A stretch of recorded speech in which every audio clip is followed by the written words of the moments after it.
Welcome back to another technical deep dive here in the debug zone.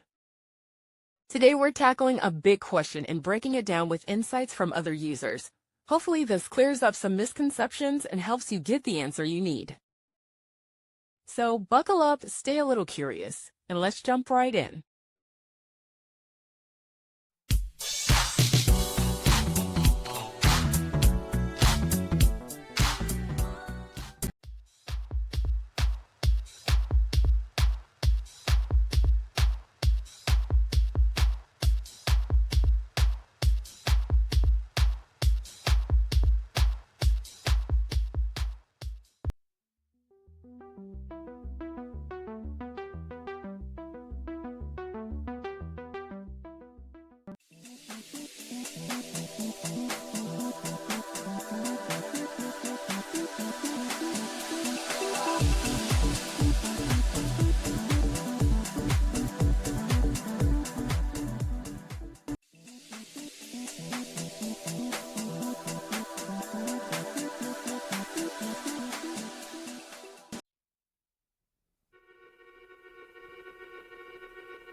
And that's a wrap.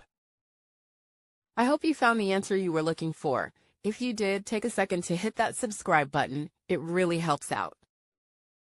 And let me know in the comments which solution worked best for you. See you next time in the debug zone.